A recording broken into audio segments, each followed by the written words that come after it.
Meanwhile, Democrats gearing up for tomorrow's caucuses in Alaska, Hawaii, and Washington state.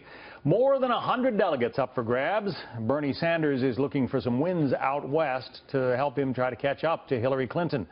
But Democratic insiders are reportedly warning Clinton not to take Sanders' campaign lightly. An article from The Hill explains, quote, in a speech in Seattle Tuesday night, for example, Clinton's only reference to the race against Bernie Sanders was to mention her victory in the Arizona primary. But even as Clinton pivots to the general election and her likely opponent, Donald Trump, Democrats caution Clinton to not turn her back on the Vermont senator too soon. Sanders supporters, particularly young voters, will be crucial in the general election, Democrats say, and Clinton risks alienating them if she acts like the race is over, especially since Sanders continues to win states, including Idaho and Utah this week. Let's talk about it with David Drucker, senior political correspondent for The Washington Examiner. Is Hillary Clinton ignoring Bernie Sanders at her own peril, David? Look, I don't really think she's ignoring him. She's shifted a lot of her domestic policy and rhetoric to the left. Not all of it, and she's in a sense tried to moderate what Sanders is offering, but she's gone a lot further than she ever wanted to embrace his socialistic view of American politics and what he thinks the government should be doing for the public. She continues to run a hard race that's well organized, and she continues to try and compete with him. So I think what she's trying to do is create the air of inevitability, which all front runners want to do, but I don't think you've seen her back down from the race against Sanders. Clearly, if she took him for granted, that would be a problem. I just don't think it's happening. But what about the notion that young people who support Sanders, and they do, largely, according to the polls and the exit polls, they support Sanders more than they do Hillary Clinton. If they don't want her ignoring him, how is that going to affect her at the polls? I mean, if he doesn't get the nomination, are young people just going to stay home?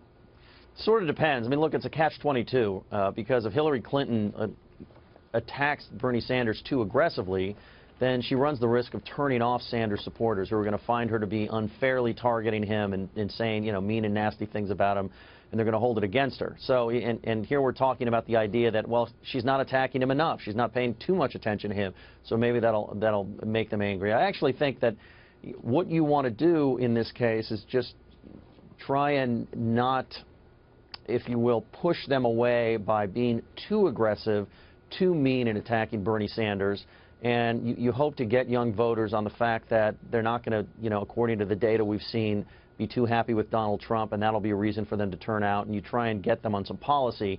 She's not going to get young voters the way Bernie Sanders is, the way Barack Obama did, but she could try and do it in different ways, both through policy and in a sense saying, I'm worse than the other guy that's running.